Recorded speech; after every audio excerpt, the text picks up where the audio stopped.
Hello viewers.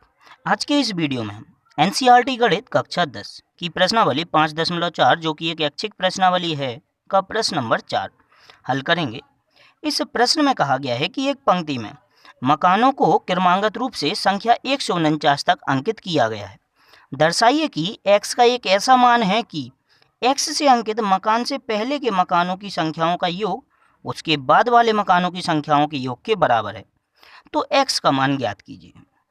तो जैसा कि हमने यहाँ कुछ बिंदु बना के रखे हुए हैं, ये मान के चलिए हमारा पहला मकान है जिस पर संख्या 1 अंकित है, ये दूसरा जिस पर 2, ये तीसरा ये जिस पर 3, डॉट डॉट डॉट इसी प्रकार सबसे अंतिम वाले मकान पर संख्या 49 अंकित है।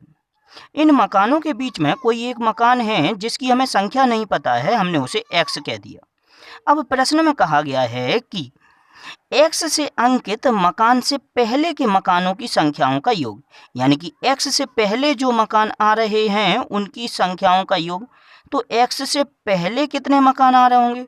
वही यहाँ जो संख्याएं आ रही हैं वे क्रमशः अगली उससे पहले वाली संख्या से एक बड़ी है, अर्थात x से पहले आने वाली संख्या जो होगी वो होगी x-1, अर्थात उससे एक छोटी।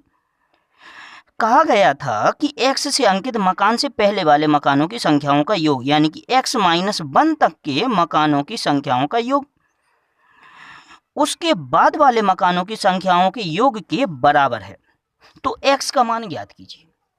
अब यहाँ मकानों पर जो संख्याएं अंकित की गई हैं, यदि उन्हें देखा जाए तो वे एक एपी बना रही हैं। क्यों? क्योंकि प्रत्येक मकान पर जो संख्या आ रही है वह उससे पहले वाले मकान की संख्या से एक बड़ी है।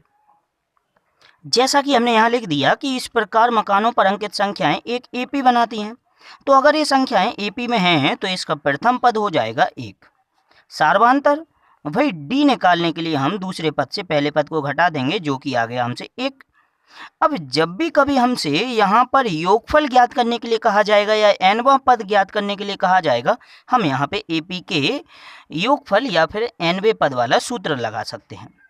लेकिन हमसे प्रश्न में कहा गया था कि x से अंकित मकान से पहले वाले मकानों की संख्याओं का योग। तो भाई x से पहले वाले कितने मकान आ रहे हैं हमारे? x-1। तो x-1 तक के मकानों की संख्याओं का योग, इसे हम दर्शाएंगे s x-1 से। तो हमने यहाँ लिख दिया कि प्रश्नानुसार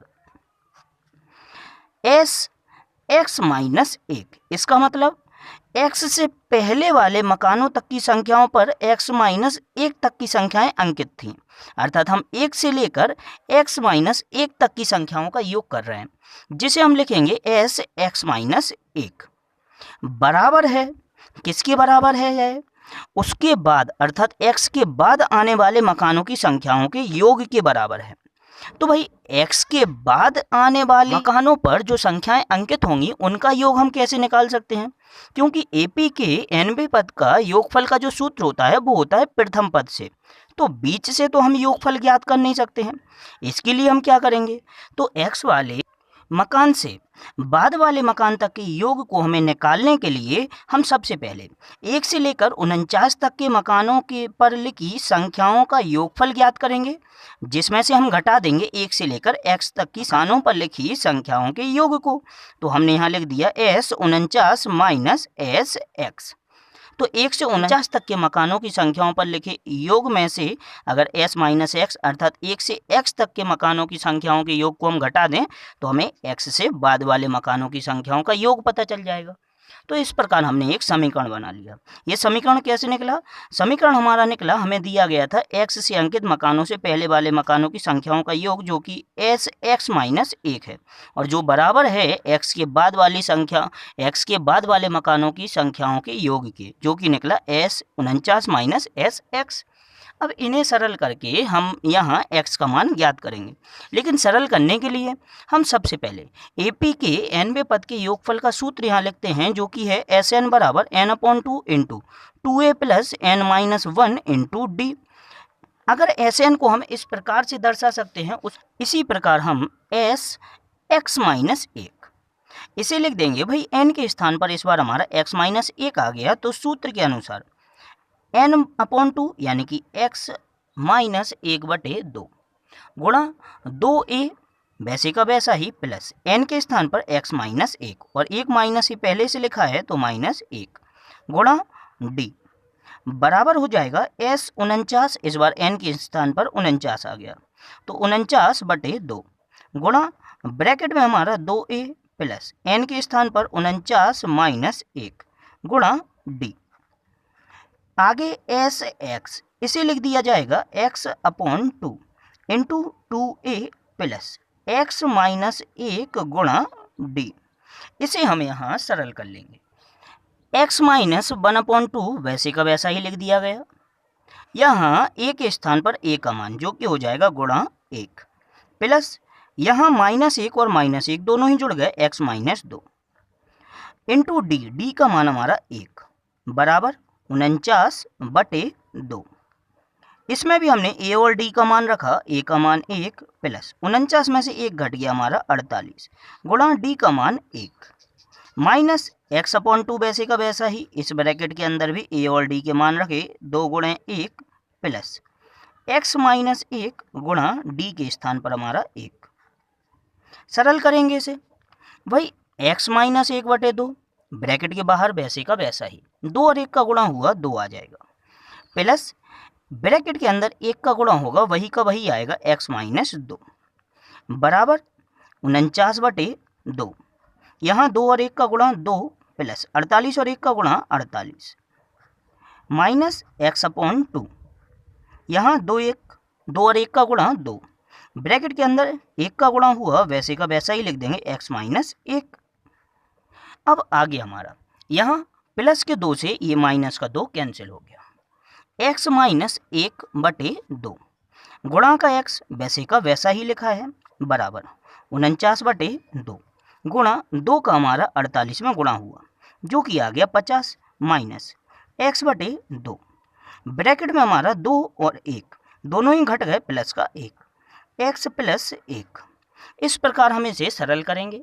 बाईं तरफ अगर देखें तो दोनों ही तरफ हरों में हमारा 2 लिखा है, लासा ले लिया 2, 49 का ये 50 में गुणा हो जाएगा, इसे हम लिख देंगे 2450 और माइनस x का इस ब्रैकेट में गुणा हो जाएगा, ये हमारा आ जाएगा -x² माइनस x। यहाँ इस x का x माइनस 1 में गुणा हुआ, ये आ जाएगा x² माइनस x/2। यहाँ दोनों ही पक्षों में हर में हमारा 2 आ रहा है, 2 से 2 हमारा कैंसिल हो गया। सरल करने पर यहाँ बच गया हमारा x² माइनस x और दूसरी तरफ हमारा 2450 माइनस x² माइनस x। इस दाईं तरफ लिखे हुए x² माइनस x का हमने बाईं ओर पक्षांतर किया, x² माइनस x एक यहाँ पहले से लिखा था, माइनस x² इधर आएगा प्लस का x² और माइनस का x इस ओर आएगा तो प्लस का x बराबर हो गया 2450। यहाँ ये हमारा प्लस के x से माइनस का x कट गया, x² दोनों ही समान चिन्ह वाले हैं, 2x² बराबर हो गया 2450। यहाँ ये 2 से हमारा 2450 कैंसिल हो गया जो कि आ जाएगा हमारा 1225। इस प्रकार x² बराबर आ गया हमारा 1225 के।